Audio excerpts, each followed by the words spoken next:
Oh, it's so lovely watching everybody arrive on the screen and seeing so many lovely, friendly faces. Hi, hello, really nice to see you. I've just had like the most bonkers half an hour where I had everything set up, it's all ready, it's in my beautiful she shed where I'm comfortable and I know where everything is. And the rain and the wind came, and the wind decided that, you know, a webinar from my she shed was not going to happen today.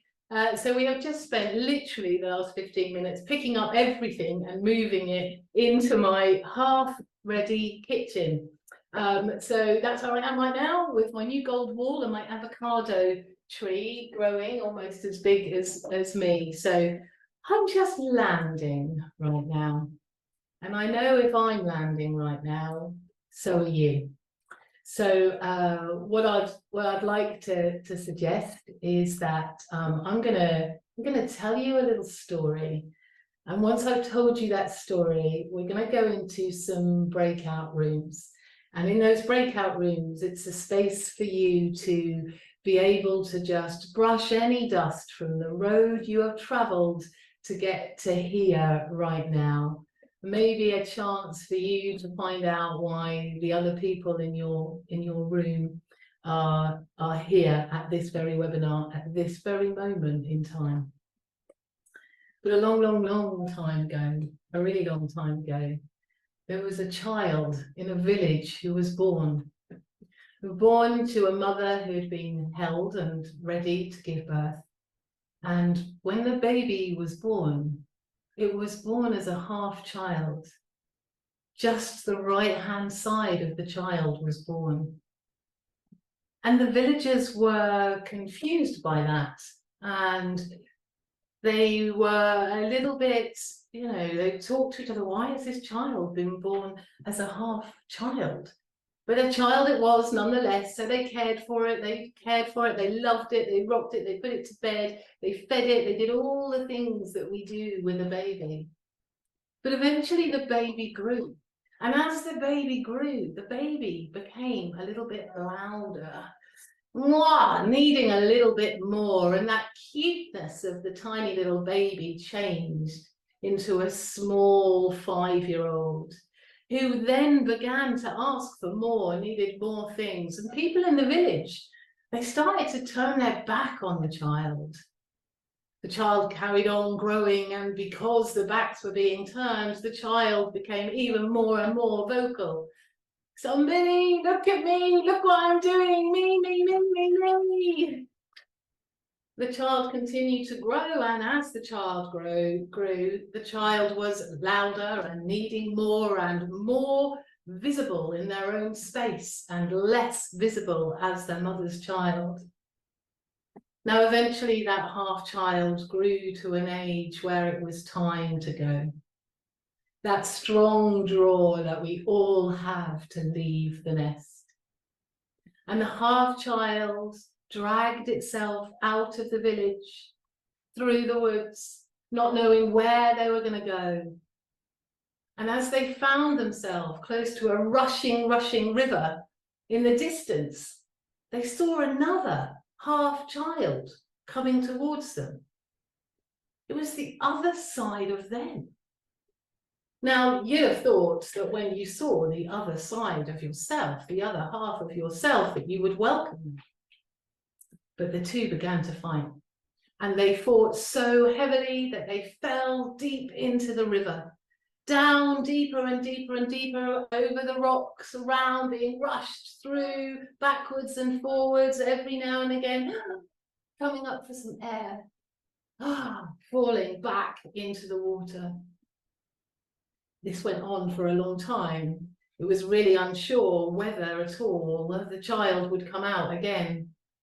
But come out they did. And when they came out as a whole child. Now, this young person decided that they were going to go back into the village. They took themselves up. They didn't know what was going to happen when they got there, but they walked. Now, on the outside of the village sat an elder.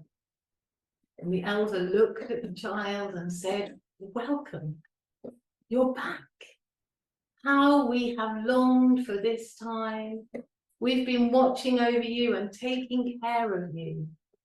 Please come back into the village. For when you come back into the village hall, the whole of the village will dance and sing. And that's exactly what happened. The child went back into the village and the whole village rejoiced. They danced and they sang at the completeness of the child. Thank you. I'm going to pop you in some breakout rooms. Just spend some time just brushing off any dust of that road, catching up with why you're here.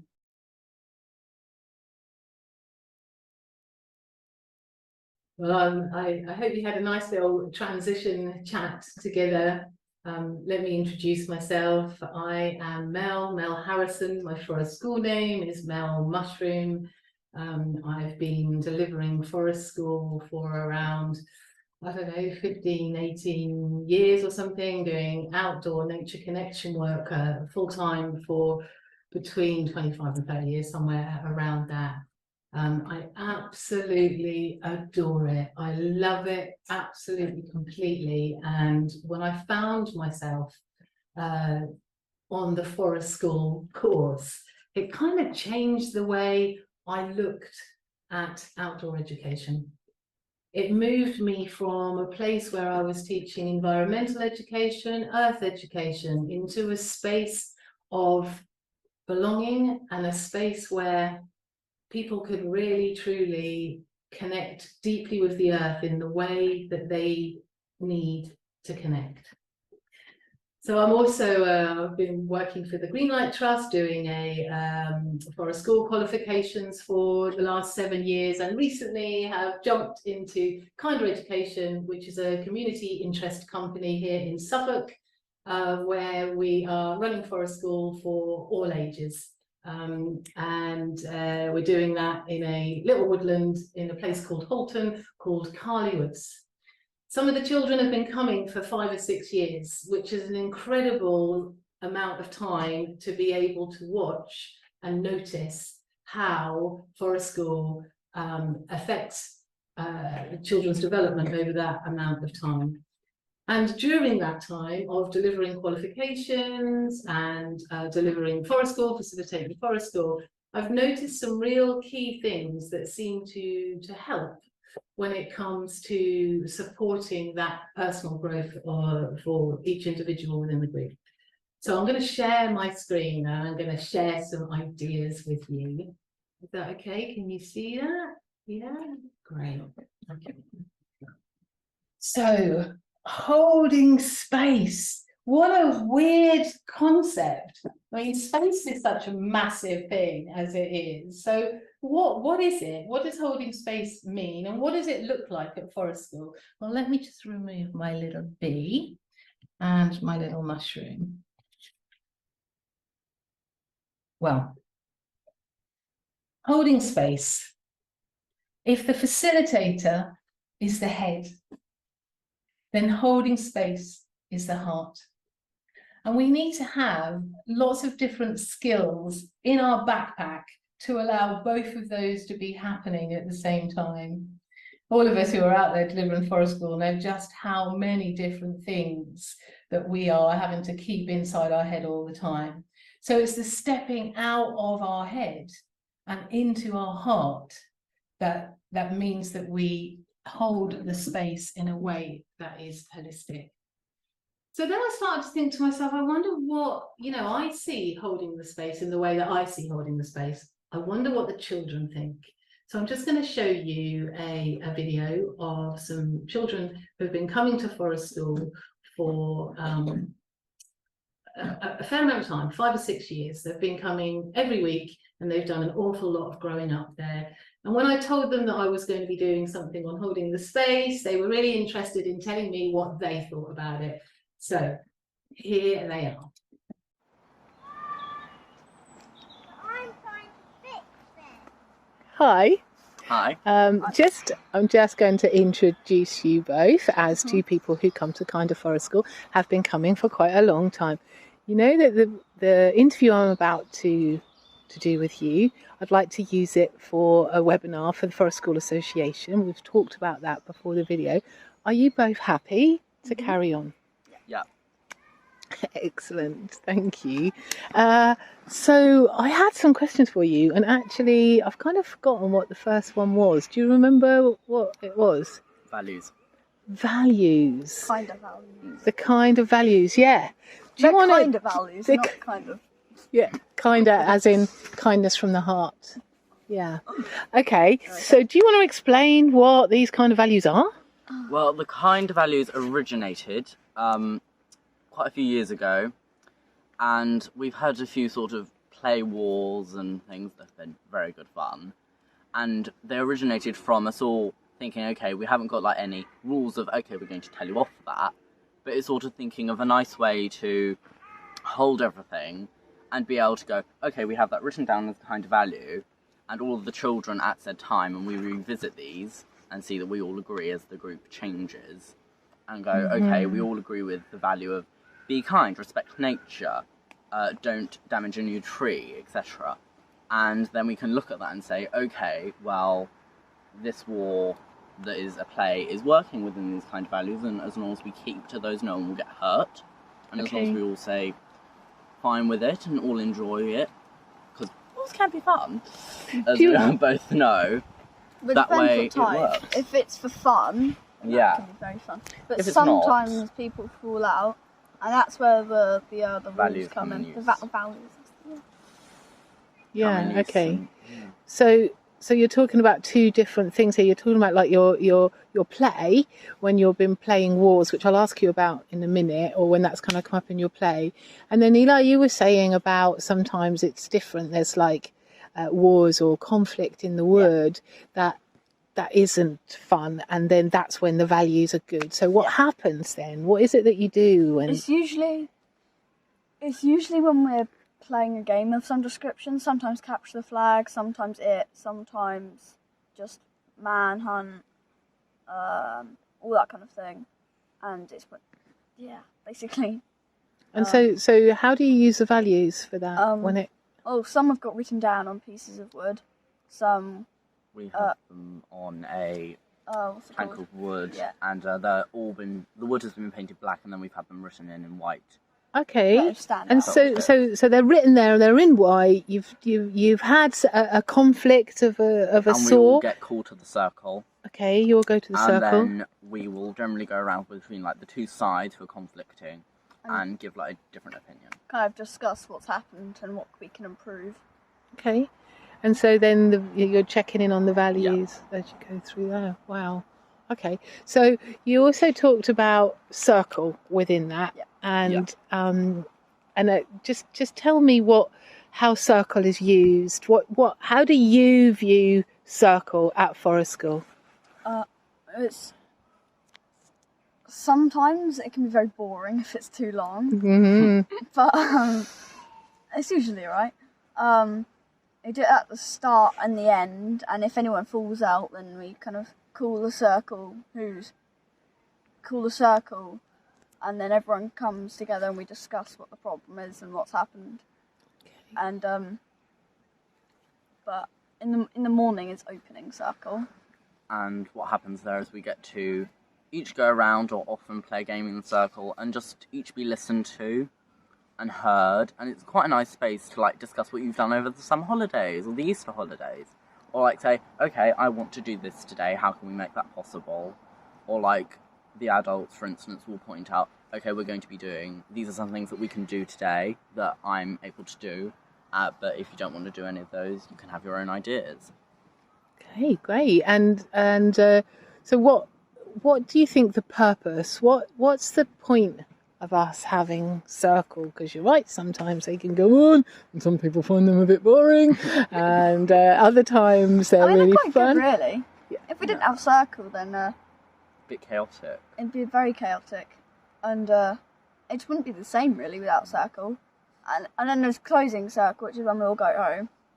And I think it stamps like the end and the start of something. And it also gives us like an idea to think about, what do I want to do today in the woods? And that way, I think without circles, it would just go to chaos pretty much. So do you think circles like brings everybody together? Yeah. Yeah, that's what I find. I think like for me, circle is the only time because we all go in different directions Yep. within our wood. That's the only time that we all come together at lunchtime. That's a shotgun. Yeah. Everyone just goes in completely random directions. Absolutely. Yeah. Cool. Okay. So, so the webinar that I'm doing is about holding space. And do you kind of get what I mean by holding space? Yeah, sort of. Yep. Yeah. Yeah. So it's just the way that we all together create space together. I'm interested in your thoughts on what do you think the adults bring to Forest School to hold the space for you? Well, what do you mean? What sort of things do you think we do? What do the adults do to create the Forest School space for you, to make it feel like it feels? Sun's in your face, isn't Let it? me try and stand in front Yeah, of there you we so go. that. So what was the question again? The question is there anything, it might not be anything, that the adults bring? So, for Yeah. example, you have quite a few adults here, Yeah. like 5, 6 adults within this session, and they all bring different skills or feelings or stuff. I What think stuff do you think They we each bring? bring something slightly different. Eli, do you want to go on that side while there's no sun? Yeah. Okay, there we go. Okay. I'd say, like, the children often have the ideas, but then the adults can bring that into practice. So we have different adults. Some are very good with the tools. Some have just the creative ideas that are crazy and often are brilliant. I'm talking to you especially. They kind of bring the child's ideas into reality, really. Yeah. So, like- Sometimes if we can't do it in that week, we put it on a clipboard and do it next week. Okay, yeah, nice. And And sort of just there's also lunch. The best bit. yeah. Um, Have to have cooks. Is that the best thing the adults do? Yeah. Is make sure there's One of lunch? them, yeah. One of them, there's Yeah. some, the hearth keeper. yeah, Huh? so that's another thing we do as well. We write down on the clipboard what people want, and we kind of switch around a few different things. It's very fun, and it's all like previous ideas that we've had, like pizza, pasta, curry, Well, curry's good. chickpea curries. Yeah. We're going into food too much. Yeah, I think we need to move away from the food. yeah, definitely. Okay. And also the adults join in with like our games, and often like if we don't have enough people or we're missing one person, we'll have like adults, which can often be really fun for a lot of the children to have like someone a bit faster, so one of the younger adults joining in who's very competitive, and then we can have someone who's faster. We invented this game called Catch the Pixie, where we had one of the adults who was very, very fast and would run around and we'd get to catch him, and he had loads of seashells and things that we got for catching him. First thing in the morning, right? Yeah. When you And arrive. it's a really good thing to do in the morning, so I think the adults sort of just hold it, but also make things really relatable and happen that we can't always do by ourselves. Oh, amazing. And so what do the children bring? What do you all bring together to create we this bring space? chaos together. Yeah. No, We kind of if the children weren't here, it wouldn't be the same because Definitely wouldn't. that's why the children are here. the ideas. Yeah, the children bring the ideas. Children bring the ideas. And I Yeah. think we sort of bring the ideas, but also I think if you just had a bunch of adults going around saying, well, we're going to play a game, it wouldn't really be much fun. Like, you do need sort of the children here, and it's sort of, I think you have a slightly different energy from the children. There's sort of a very different feel. Different children do different things. You often have sort of how you have an older group of children and a younger group of children who sometimes will play together and get along, and other times will sort of do different things, and it's good to have the children to be able to do different things so that all of the time there's like different things happening, and then sometimes you can have an older child whittling and then the younger child will see that and want to do that and get inspired. So it's good to sort of have a mix of children, or a younger child will discover something. So we've just had It's a wolf howl, isn't it? It's a definite wolf howl. So I think it might be closing circle about to happen soon. we've just had a broomstick there's a swing that has been turned into a broomstick, invented, and that was created by one of our younger children. And I think it's sort of good to like have a mix of the ideas. I think truly the children bring the ideas. It was really interesting hearing them talk about it. And the video goes on for a really long time, and just hearing all of the different areas that they see for a school filling that space that is filled.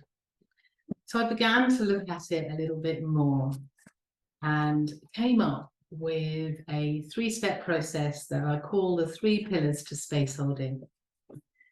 One of those pillars is the physical, and we'll go into these in more detail in a moment. But the physical side of for a school. The second is the emotional. Ooh, is that going on there? There we go. The emotional pillar. We're still a bit wobbly with 2, so we definitely need 3. And there is the definite element of the spiritual when it comes to forest school. So let's delve in first of all and look. Oh, do you know what? Can I have that back a second? Because I'm going to move this one over here, like that, to the 3 pillars. Okay, so the 3 pillars approach. We've got the physical, emotional, and spiritual. So what is it that we need to do to begin to hold those 3 areas? What is space holding? Well, space holding is creating a safe and accepting space for everyone. It's a state of allowing. It's a container, but it's a flexible container, moving with the needs of the group. As space holders, we need to be present without judgment, which is hard to do when we're all coming from our different beliefs, our different paths. We need to bring with us compassion, empathy, and unconditional acceptance. A space holder is open to whatever shows up, because guaranteed what you expect to show up probably won't. And the things that you're not expecting probably will. But just to have that open awareness that that can happen. We need to dynamically be assessing needs, seeing the whole group and what the whole group needs. We're a communicator, both verbal and non-verbal, because it's not just what we say, but it's the way we say it. It's the things that we do around that. We are constantly being watched. We are a constant modeling, in a constant modeling situation where the children, young people and adults that we're working with in forest school are watching. We need to have both focused attention and open awareness. The focused attention is at times when we might be supporting a child to learn to whittle, or a moment where a child is telling us something that is really deeply important, not just a child, an adult as well, where we have to give our absolute focused attention to that moment. But also as a space holder, we need to have open awareness of the whole group and feeling that dynamic assessment of the needs of the group. We need to be using challenges, interactions, silence, and difficult moments to benefit the whole group. And we also need to have the ability to let go. This is just a few things that the space holder is looking at. Let's go back to the 3 pillars. So we'll begin with the physical. And we'll start with the first strand, which is human needs. We need to be making sure that the participants and ourselves within the group have had food, water, have shelter when they need it, and also air, you know, where they're sitting around the fire, the space that they need.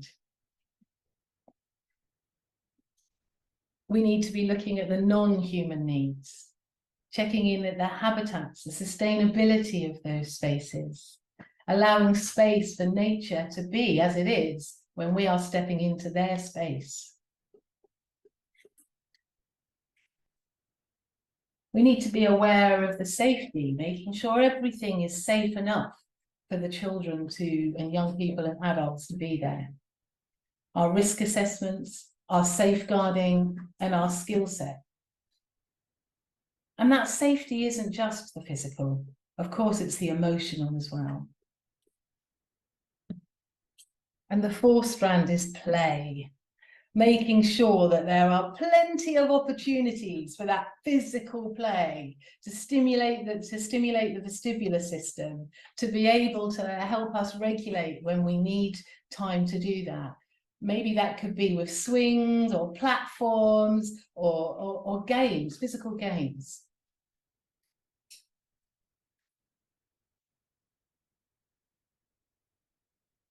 Then we move on to the emotional.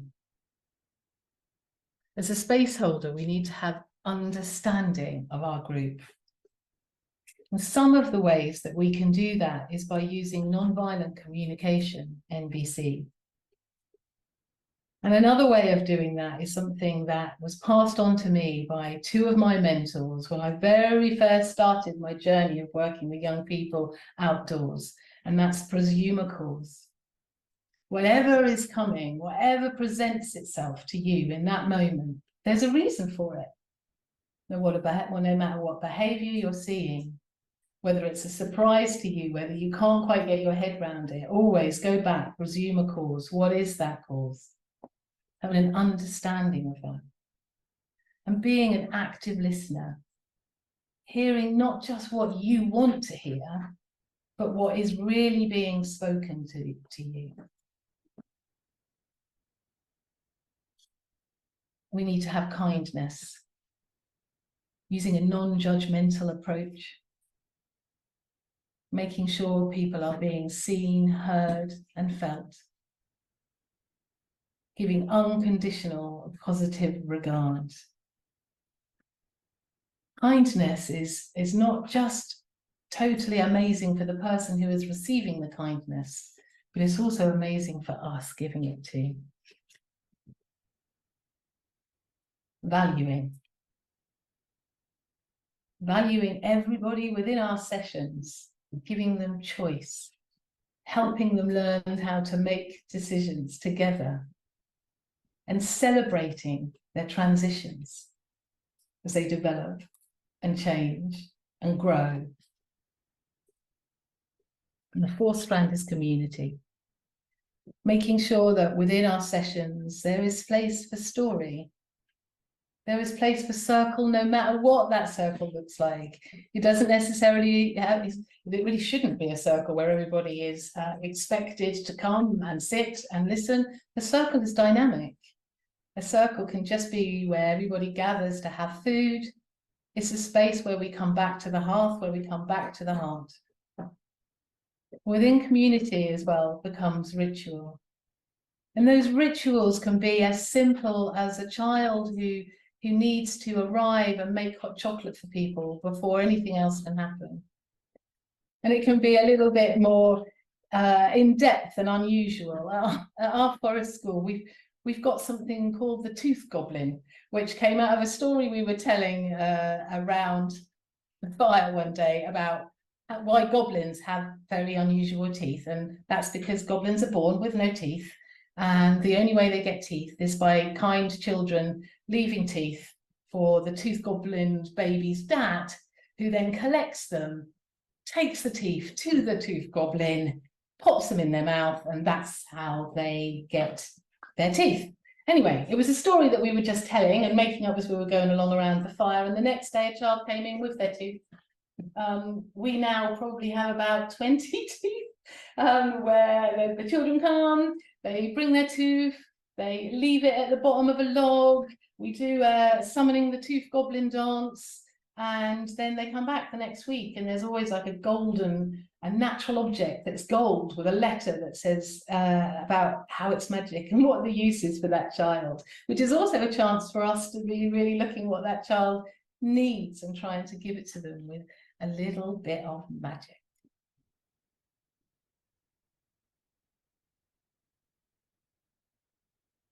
Then we move on to the spiritual. So the first strand is curiosity.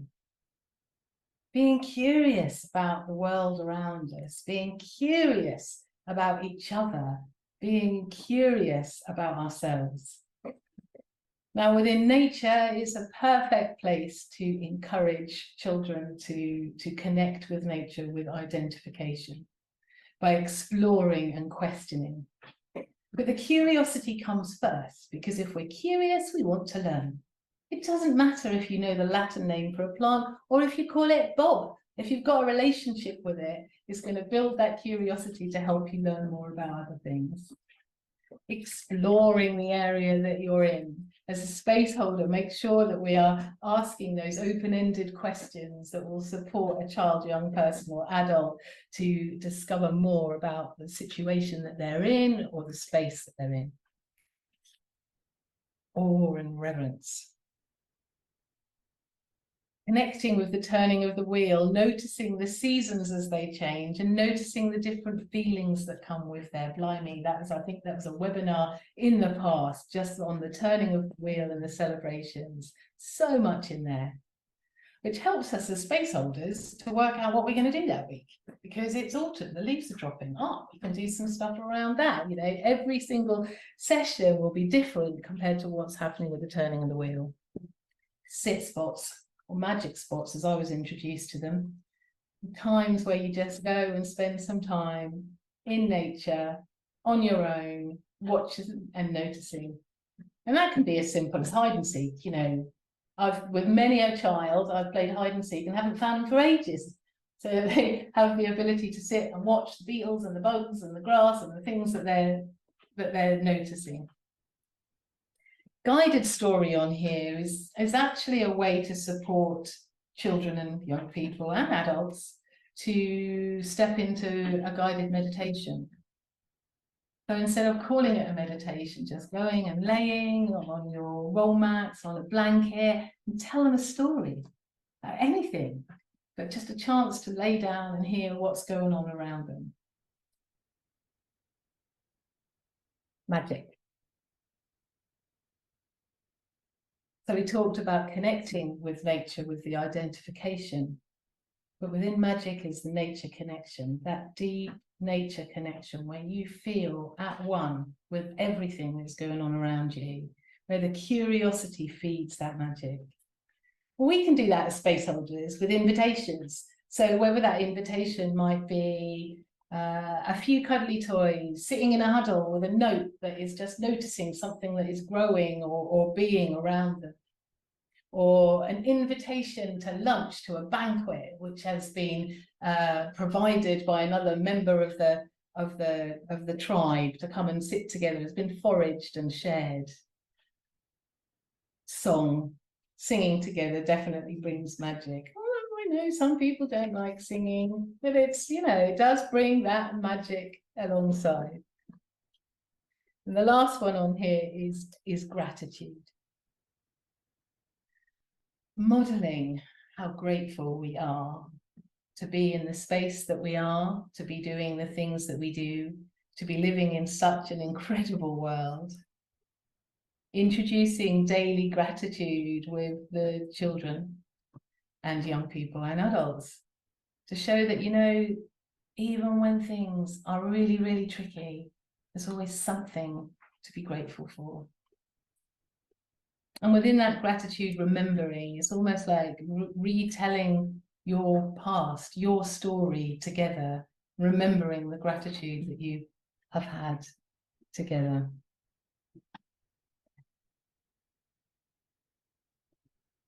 I'm going to pop you into breakout rooms again, and I'll be really interested in how this has landed with you Is this something that you're seeing happening within your forest school settings, or is there anything there that you're thinking, oh, that's something that we're not necessarily doing at the moment, or something that we're doing that is going really well?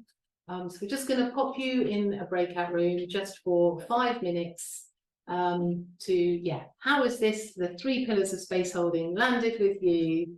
What do you think you could bring into your practice, and what is going really well?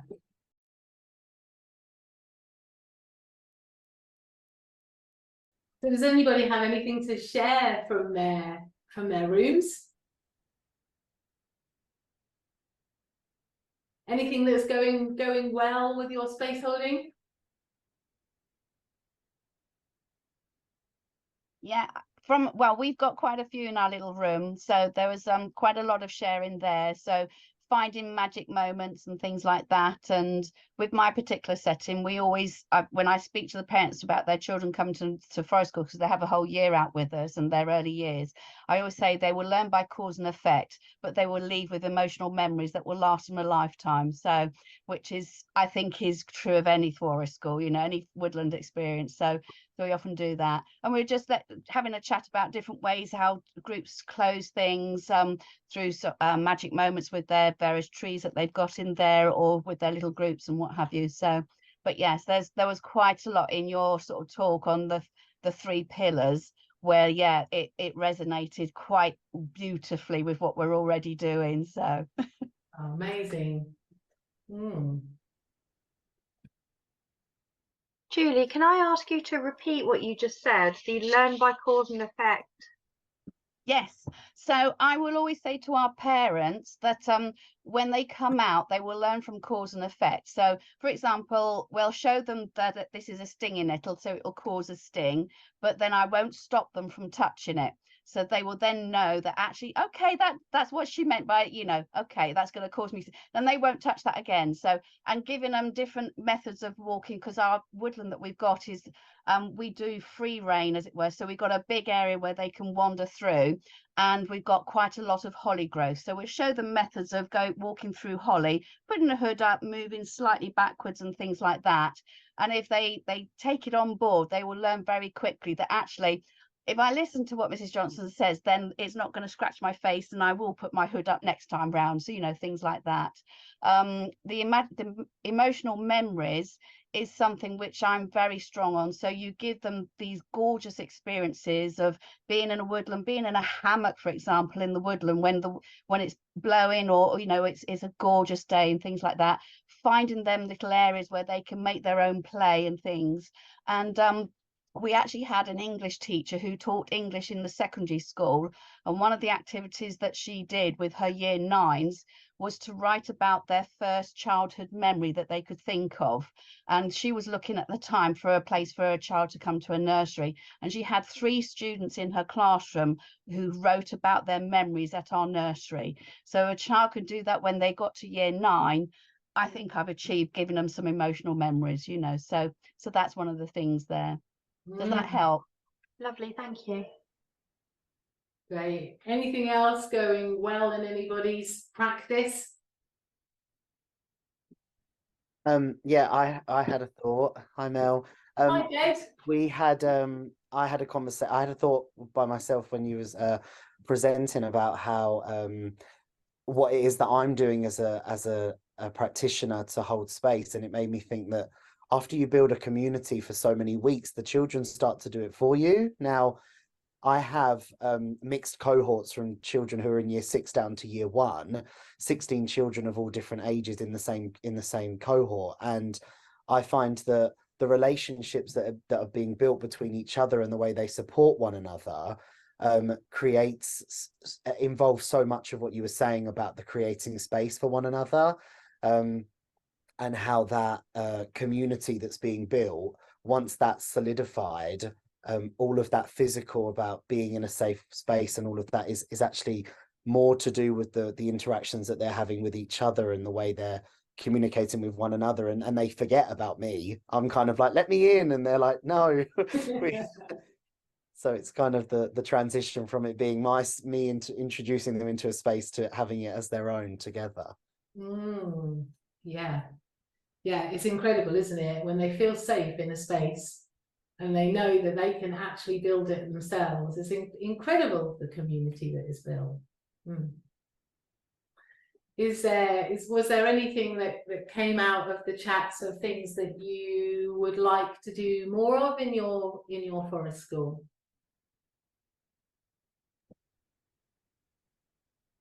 I suppose mine is, we don't, because I do 5-6, as I was saying to my little group, they are so keen to just get going that, you know, we kind of start our session by going over safety rules, and then they just want to go. They don't want to sit and listen to a story, and they don't want to sing.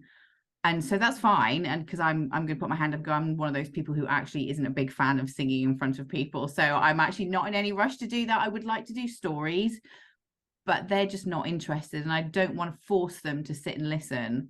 So I suppose that would be something nice to kind of get in there, would be a good story, I suppose. And stories can be told beside rather than to everybody as well. Yeah. You know, if you're with a child, a story can be just a story about something you're finding and looking at in that moment, or a story of their day, rather than the sitting down, everybody must listen to my story.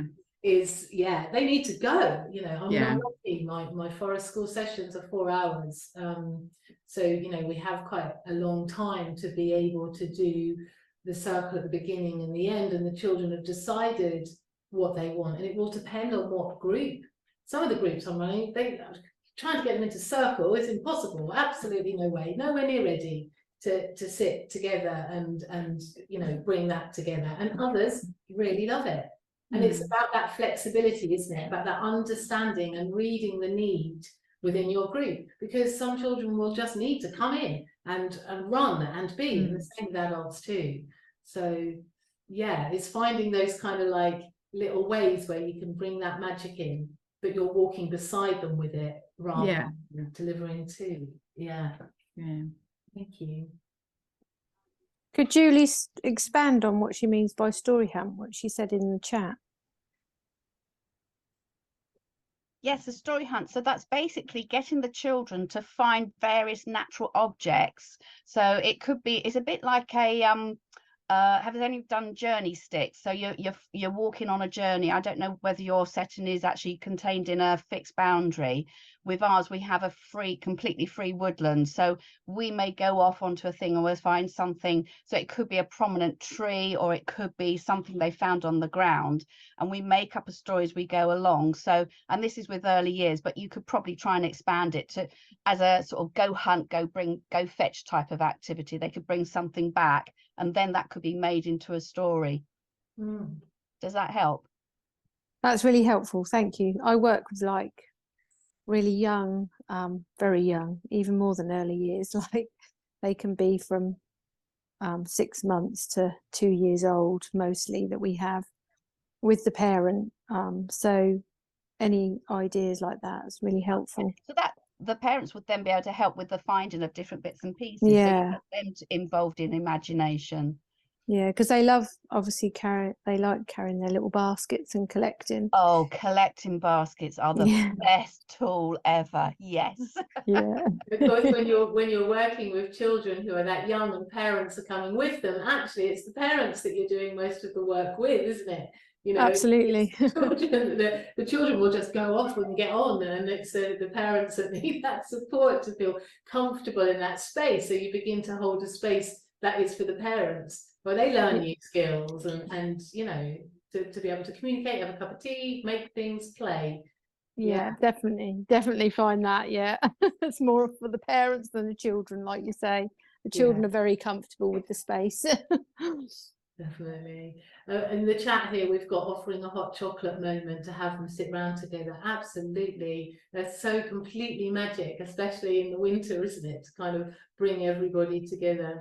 We did a joke day, children sitting around the fire, taking turns to share the joke that they know it. It was a really successful time.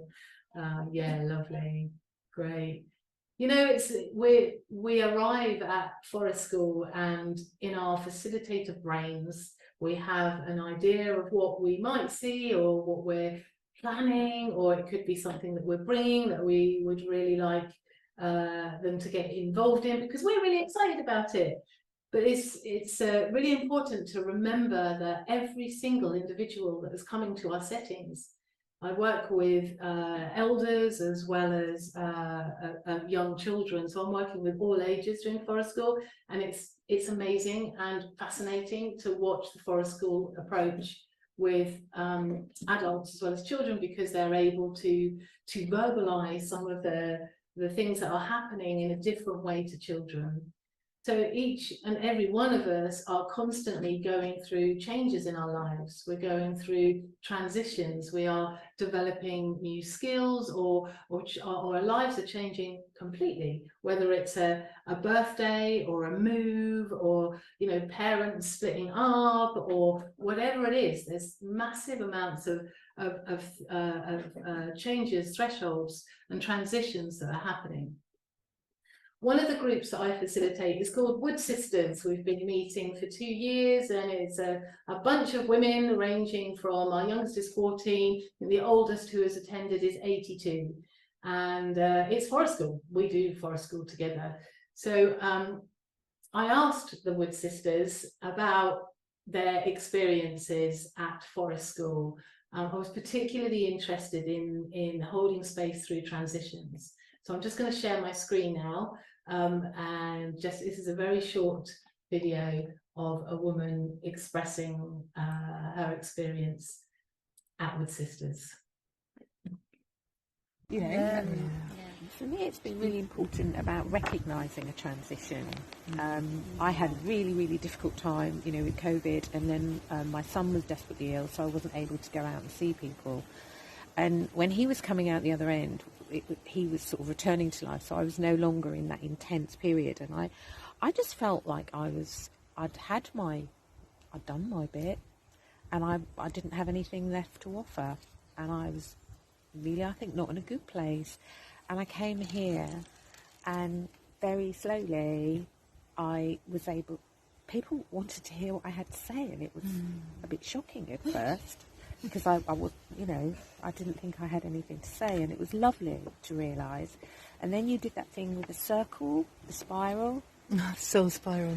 And when you talked about the crone, and that was so special for me, because I realised I had a place and I had worth, and do you know, I love it. And the next circle is where I came in and said, I like me, I'm okay, because I found what I am, and I'm a crone, and it's great, and I feel empowered, and I would never have celebrated that before this. It made me understand my place again when I felt I no longer had a place. So that was really important for me, and that was a tradition, and that was part of you guiding me and having no idea that that's what I needed, and no idea that that's where I was.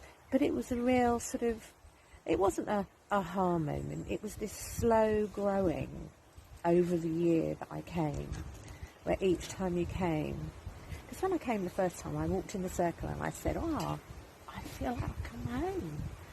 And it was just great, and I've slowly done, and, you know, okay, so I wasn't really that interested in sitting about talking a bit of stuff, so I thought, I'll put up with that, you know, because I get to be in the woods, around the fire, and do the nice things, and, you know, they're talking again.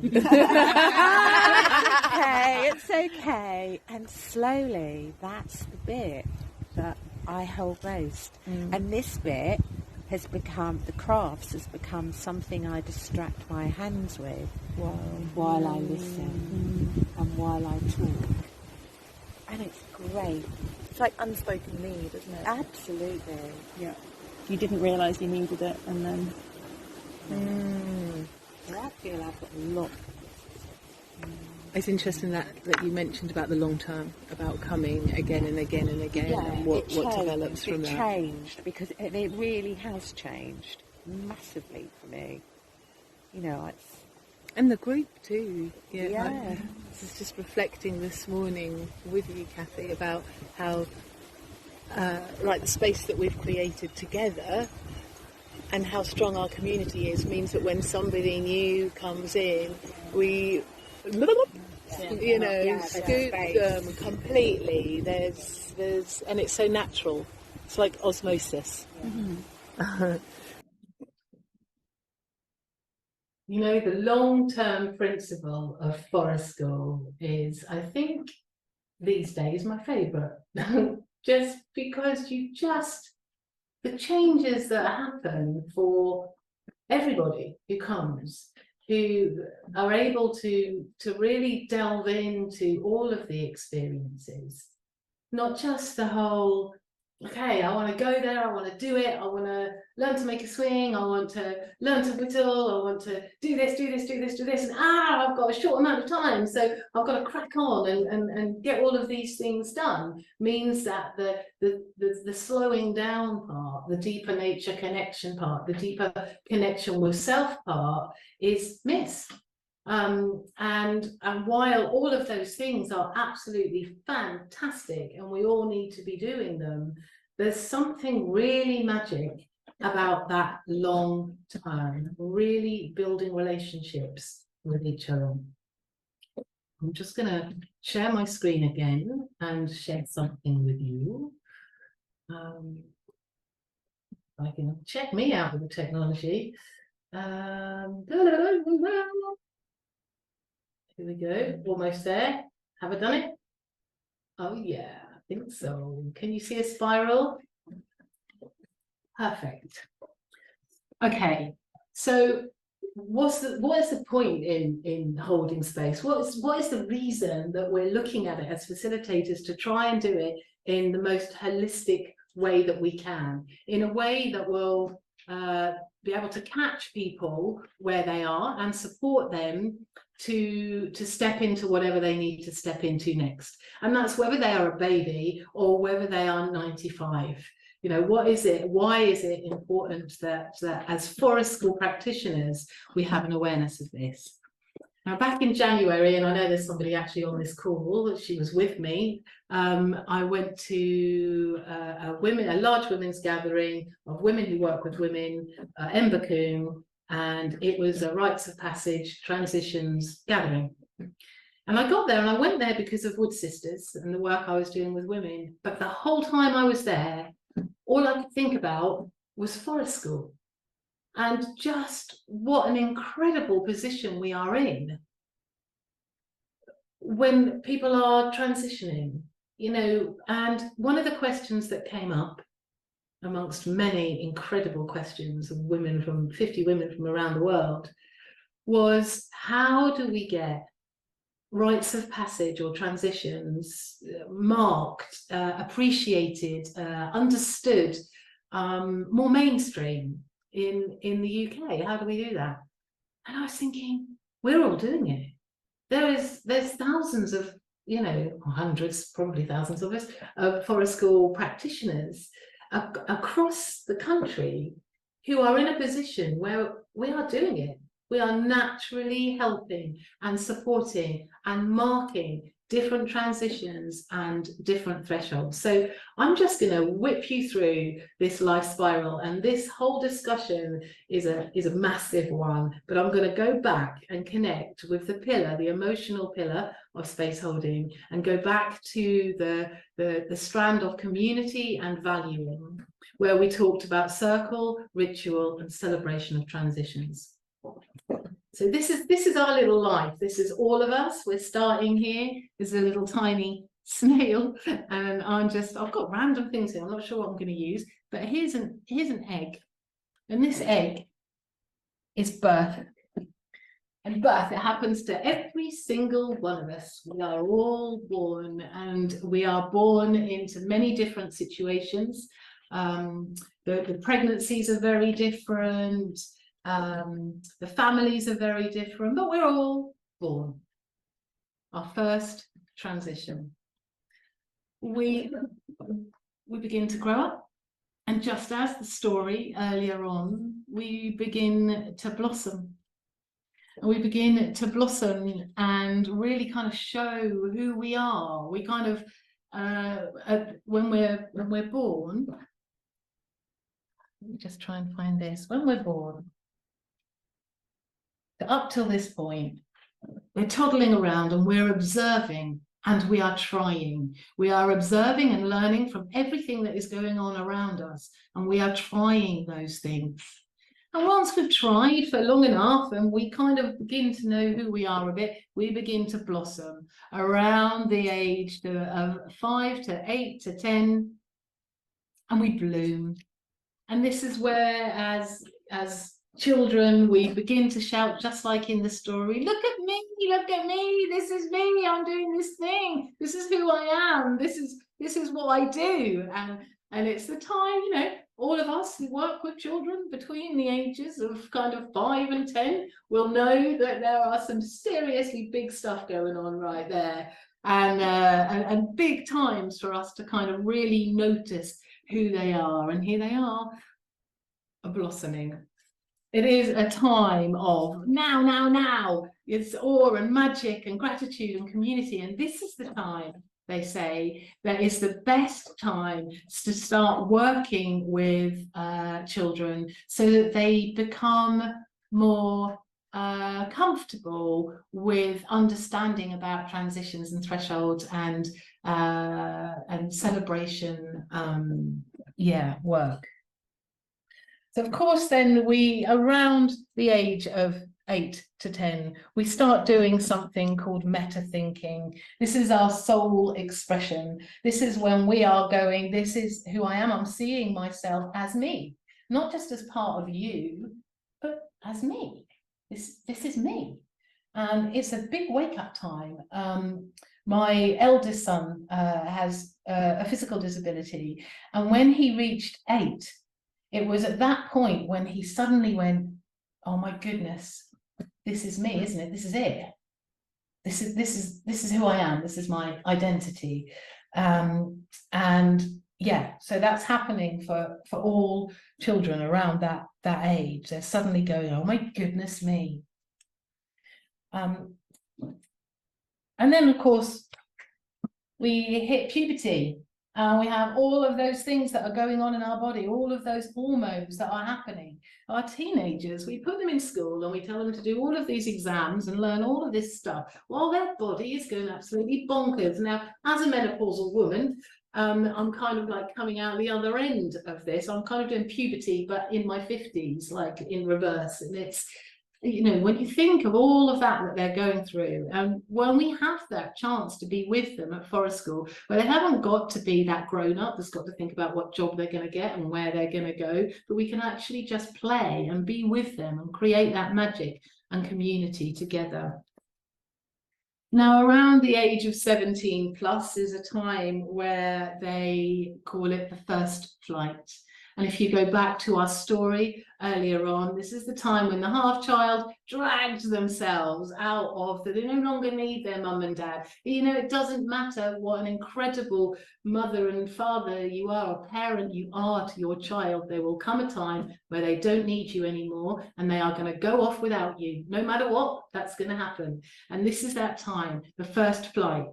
And the time between birth, blossoming, blooming, puberty, and first flight, that's the time we as adults in children's lives, not just as parents, help them build almost the canoe that they sail away in. We help them build their paddle, we make it nice and strong, we put, you know, a nice skin underneath it, we give them all the skills, all the resilience, all the empathy, all the stuff they need, so that when they meet that other part of them, I mean, that they don't fight it quite so bad, or that the fight is easier, they come out the other end of it a bit more complete. Now, in many traditions around the world, and in many places, there will still be rites of passage around that age, which is supporting our young people to become adults. Here in the West, quite often that is going down the pub and getting really drunk, going out with just your friends. We are doing that kind of support rite of passage thing with our peers, not with our elders who are noticing and witnessing, not with children who are younger who are noticing, but with our peers. And so it's a fantastic opportunity for us to be working with teenagers to support them through that while they surrender to becoming their new self. I'm just going to whip through the rest of it because, you know, time is ticking on. But we then enter a time that can be called the spinning of time. It's a time where we build family, and that family can be community as well as the family that we might have in our homes. It's the family that we do. There's that spinning of time. It goes around and around and around. Then we are here in our 40s and 50s, whereas men or women, things change, and we enter our midlife, which is sometimes called the summer of our life.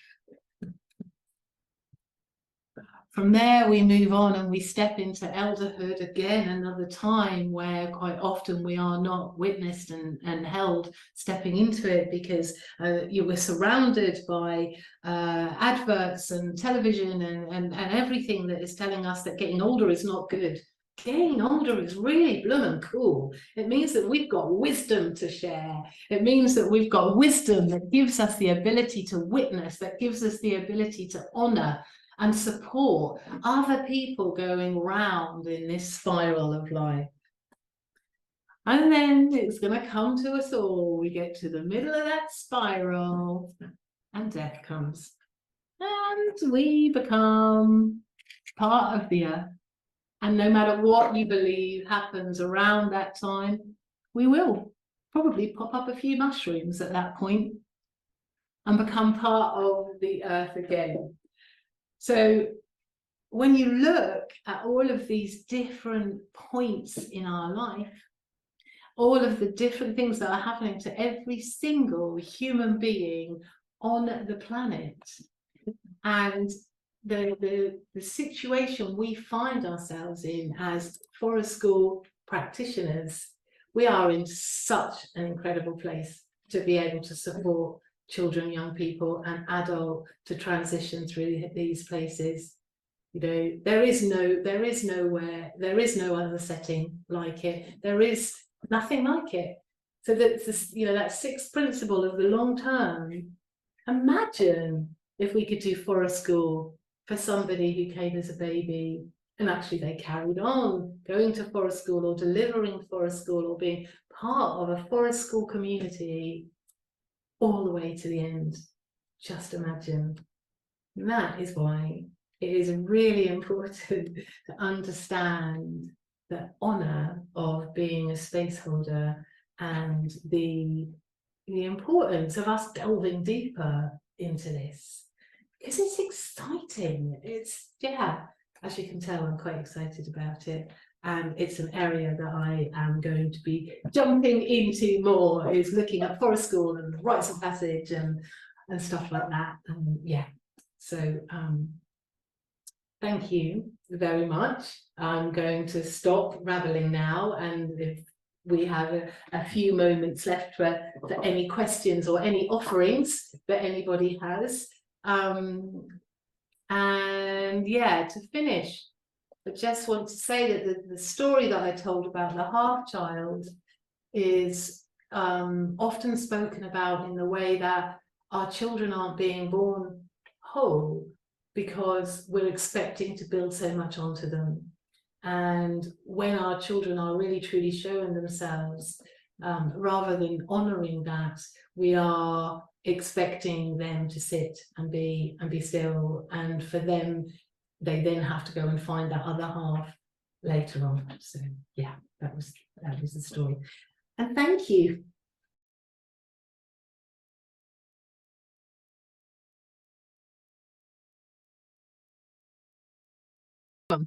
What advice would you give to a new forest school facilitator?